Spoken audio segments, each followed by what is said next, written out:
Switch. So yesterday, Connor gave a short slide presentation for us.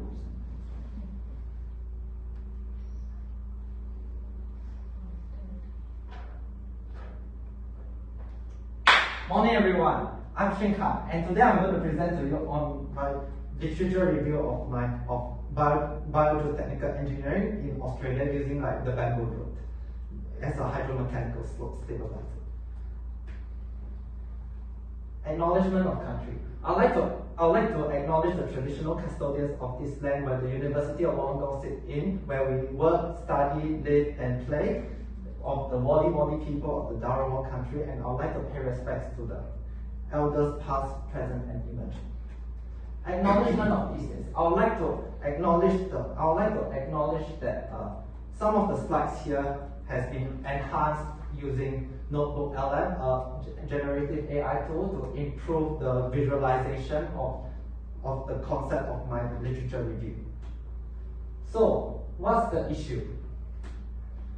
In the Illawarra region, due to recent heavy rainfall, there's a lot of slope issues that is rainfall induced, which is caused by the softening of soil conditions, which increase saturation. And this is a picture that I just took at Nanthiam Temple. This is an example of running bamboo with running rhizomes, which spreads like wildfire. So this is the problem that I've talked about just now. So there's also climate change and global warming, high carbon emissions from the construction industry, and untapped area of research and potential solutions waiting to be applied. And problems specific to biogeotechnical engineering is not understood enough, because although we all know the fundamentals of geomechanics, but we still do not understand how plant biological properties can be applied in a more stable way. And it's almost non-existent in the industry because it's in a way that it's too niche that it only mainly applies in academia, in academic research. And because it's biological, it's a little bit unpredictable, as there is something that I'll talk about later, which is decay. And there are new interesting gaps that I'll talk about later as well. And the aim of this literature review is to investigate the feasibility of using the roots of living bamboo for slope stability from a geotechnical and hydraulic standpoint in Australian and Illawarra context, and also to give a future direction for this very niche field of biogeotechnical engineering. So, what is biogeotechnics? Biogeotechnics, if I were to form an equation, biogeotechnic is equals to biology, but it's mostly plants, plus geotechnical engineering. And these are the three pillars of biogeotechnical slope behavior, which includes mechanical, reinforcement, and geometry, in terms of the failure mechanisms in the steep plate. So, why bamboo? Bamboo, everyone knows that bamboo is the fastest growing plant, or I'll say grass, on the planet. But it's more than that. In terms of geotechnical applications, there's a lot of potential that it can be used, as it can help us to stabilize the slope, which is one good example, and also to reduce the amount of concrete and steel in terms of the carbon emissions. When we combine a little bit of concrete and steel together in terms of doing the slope stabilization and combining it with biogeotechnical engineering, we can improve lower the carbon emission, while at the same time achieving the same purpose, just like a ground composite. So these are the native species, three native bamboo species that are native to Australia. They are Bambusa anhemica, Mulleroclea, Morhediana, and Nololeba atra, from Northern Territory and Queensland respectively. But I decided to focus on Bambusa anhemica because Bambusa anhemica is a bamboo species that is heavily researched, at least heavily researched on compared to the other two bamboos when it comes to at least for the hydraulic side of things, but it hasn't go in detail regarding the geotechnical side of things. But at least we have something there. Whereas for the rest, the other two bamboo is mainly of like a purely biological properties. In case you don't know, this is some bamboo that I took again at Nantian Temple, but this is not bamboo subacademica, but I'll say it's yellow bamboo. And this is just to show that you need to use clumping bamboo, as they are usually high in strength. And why are they high in strength? Is because they don't spread very fast. And when they get to have time to grow, they get to be more mature, and at the same time, it can have higher engineering strength. So, literature with interpretation of some data. So, the three pillars of literature, as I have said, is the same: geotechnical, hydraulic, and biological characteristics. So, existing literature on formulating root tensile strength. So we have TR equals to, in these cases, they are mainly linear regression. These are linear regression, linear regression, linear regression, and the D in the middle is diameter, with one of them considered diameter, and which includes the root moisture content of the root. So, the root architecture actually dictates the efficacy of the slope stabilization, where taproot system can have deep anchorage through slip plane and conveys water deep risk of high pressure if bedrock is impermeable. And when clustered root bamboo architecture is in the work, it contributes to high density reinforcement matrix, which is in terms of like the soil biocomposite, and acts as a sponge which can concentrate more pore pressures if unmanaged. And with downslope growth of the root, it can improve lateral load transfer and efficient drainage and redistribution of excess water. So, in terms of like the hydrological conductivity decay, the stomata conductance is the rate of photosynthesis of the water flow in the xylem, and then in a way that we need to find out how fast a bamboo or a plant for that matter can absorb the water and then quickly get out of the leaf, in terms of like the water flow and the water cycle as well.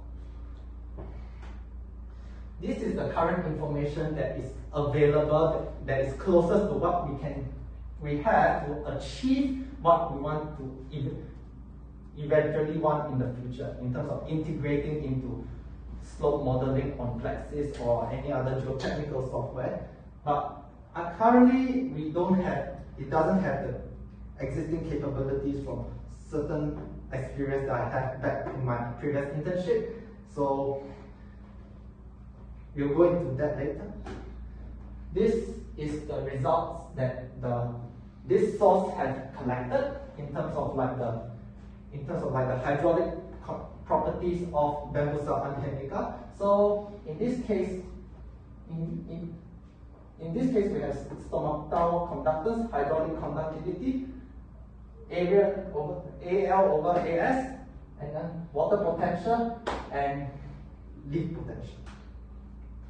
So this is the root anatomical property of the bamboo, where this will be very useful in determining like the root density, which can influence the root reinforcement and the hydraulic stability of the slope.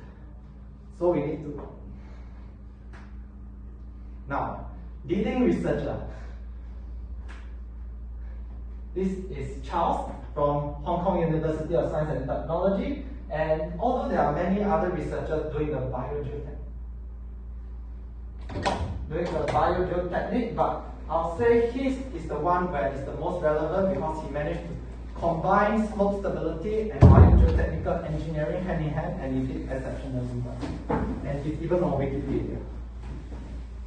So the experiments that were used by Charles is mainly Scaphlera, which is also known as an umbrella tree, and the variant is Heptaphylla, and it is an evergreen tree with Hong Kong being the location of laboratory testing, and most of the soil condition where this plant is being tested is in silty sand. This is the back calculated root water uptake intensity that is created by Ng et al. And the method being used is wetting, drying, wetting and drying, wetting and drying over and over again. And the output of this method is to find out the plant morphological characteristics such as the leaf area ratio, root length density, as well as the water uptake length ability. And it summarizes the fact that when plant growth and leaf area and root length and increase as well as the leaf area ratio decrease, it leads to an increase in suction threshold and a reduction rate of water uptake in the dry soil, which means that it is good when it is dry, in dry condition. So, and this is another experiment also by the same author, where the setup for modeling root growth and soil suction is being conducted, and in Shenzhen, Guangdong, China, at a landfill site, and we're using, and apart from the heptafiller, he also use arboricola to do a geotechnical test. And while individual plants may be smaller in the dense configuration, the collective hydrological benefit, suction, and localized mechanical reinforcement can significantly enhance and provide sufficient irrigation that is available to manage increased water stress whenever there is saturation. So with the WUI, or say water uptake intensity, we can calibrate it for a local context in terms of the Illawarra, because we are in Australia. So it's better to do a wet-dry modeling, because sometimes it's very dry, sometimes it's very wet. In terms of the soil condition, sometimes it's rain, sometimes it's dry, especially during the summer where it can go up to 40 degrees Celsius. So that will be very useful. Okay, I must personally mention this researcher because he used to be here. Pata. So initially Dr. Kai knows this very well. So initially I'm supposed to be supervised by him, but at the same time, I would like to thank Dr. Kai for accepting me as a thesis supervisor to let me continue my passion for biogeotechnical engineering and advocating for biogeotechnical engineering. So this is a very nice visualization of what Pata is doing in one of his research, and is also in biogeotechnic. He did cover both, and although I'm just doing this part, which is like the hydraulic stability on slope, on using the plant root, but he also did touch on phytoexpression and phytoremediation, where it's useful in a way that if we were to assume that a landslide has happened, and we realize that, oh, there's some contaminated soils being exposed after the landslide happened, this can come in handy. So this is the results taken from Dr. Pata, where he compared the different technology readiness levels of different different geotechnical applications, and I'll say it's very useful based on like the assumption that I gave just now. So conclusion, okay, this is a very heavy conclusion because it will impact a lot on the future research. So the significance, future research, geotechnical engineering, plant biology, and rituals. I'll go into that later. And so rainfall-driven snow failures demand a sustainable alternative to carbon-intensive intervention, and is to solve the problem of landslide using biogeotechnics as a fast-growing living organism, and the dual action in terms of like as a natural geosynthetic and simultaneously reinforcing soil mechanically and hydraulically in terms of the pore pressure. So in order to bridge botany and geotechnical software, we need to determine like the efficiency of water removal by the plant and removal and then exit from the leaf stomata, of different plant variants and plant species to be integrated into plexus or slope or slope modeling of any geotechnical finite element software for that matter. So this is the knowledge gaps and path forward. So although I focused on the bambusa, I did emphasize on the bambusa archimica. I feel like the two other bamboo species is worth looking into. And in terms of like I would suggest that since we are facing a lot of challenge, so for the bambusa archimica, we can get a master's student to conduct the lab experiment to confirm the hydraulic conductivity as well as its feasibility for geotechnical slope application or other geotechnical application for that matter. And for the other two, and if you want to include two other bamboo species, you can even consider a PhD student to cover all three bamboos if you plan to start a research funding in the future in terms of biogeotechnics. But since we are in the local of the Illawarra, I would suggest that maybe it would be better to conduct plant-based hydraulic and geotechnical research on Illawarra flame and kangaroo grass, which is native to Australia. I even did something very interesting in the literature, where I did find out certain journal publications where they use certain rituals in India to enhance the root morphology, the root length, and it definitely increased and it also improved the root morphology. So, and since this has happened, they decided to use it to increase crop yield. But because of that, I also decided to think, what if we do this to lengthen the roots so that we can improve the slope stability and the roots can grow longer to cover more ground? So this can be looked into. So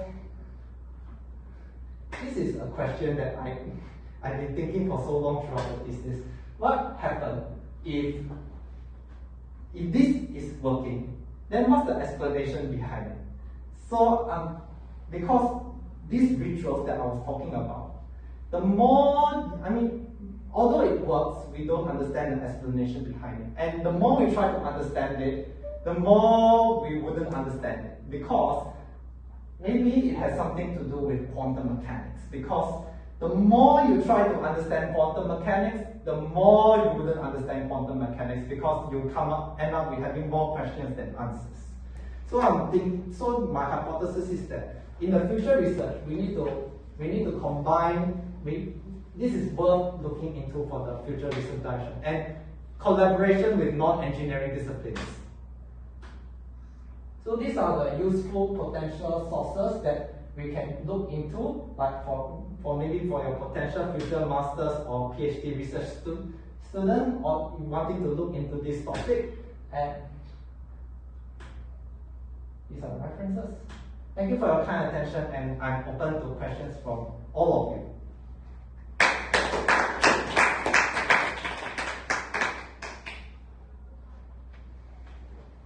Even below. Even though you are not my co-master.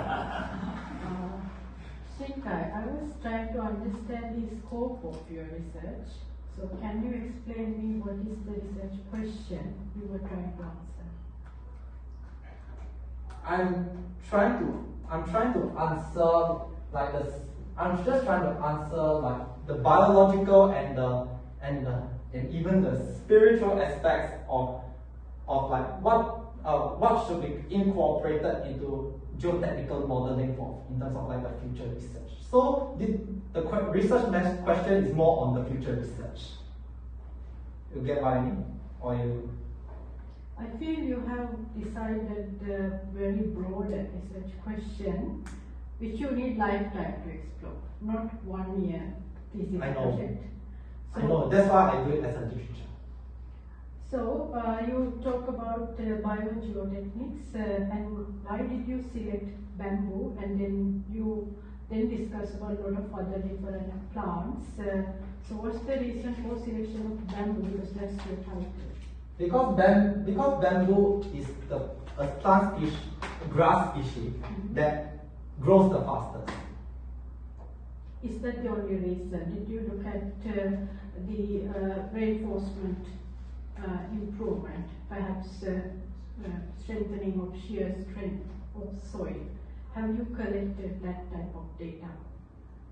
I did collect some data, but for the present, but I also understand that we did not have enough time to look into to present in a short span of time. So I decided to leave it out and focus on the other pressing issues here.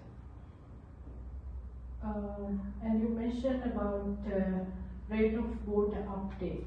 What kind of data you have collected in that literature area?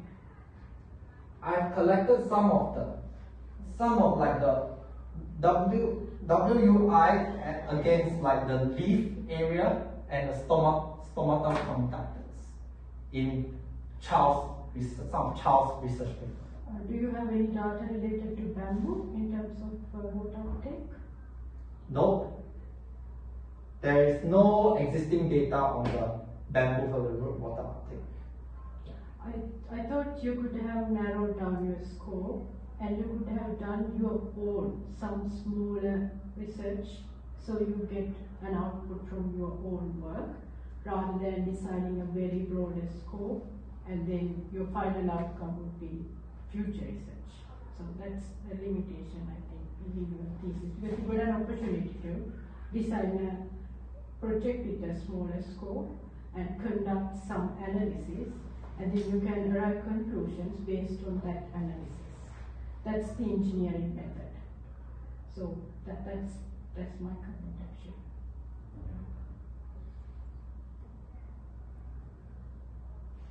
Yeah, I got one more question. I think you mentioned how you are using like living bamboo as like slope stability, but why you also consider about decay? I think decay is usually for like dead bamboo, is not for the living ones. It should be growth rather than decay, I think. Decay is for the worst case, is to model based on like the worst case scenario. But any other than that, it will assume that it is a better outcome. This is meant, the decay is meant to model like the worst case scenario in terms of like the biological properties. Okay. Any other questions? They know? I have a lot of questions. Before going into, for example, Hong Kong research, we have our own research. I think I talked to you about that. We have done a lot of modeling on the root zone effects. And how, basically as an engineer, and you are doing an engineering degree, the most of the time we'll be looking at how this root zone is going to influence the overall stability. For example, we have not touched upon the suction effect. How the root zone, how you came out with a bamboo root zone, and how the root zone is going to influence the suction effect so that you can complete that water cycle. So I agree with Pavasara, you should have first did the analysis and then go to the future study. That makes a clear connection. So that you have done the analysis, you know what is really happening instead of depending on several other works. You understand? So that would have been a much better way of presenting your future studies rather than collecting all the literature and connecting back to the future studies. Because the reason is, those future studies you can do. For example, there are hundreds of things you can do. Not why bamboo. You can look at other root zones too. And you connected quantum mechanics. Why quantum mechanics? We don't have an answer for all these future studies. Right? People can connect anything. But that future study needs to be connected properly to your analysis that you are trying to do in your work. So that would have been a much better connection there for any future students to take over from the point. Otherwise, the concept students very nice.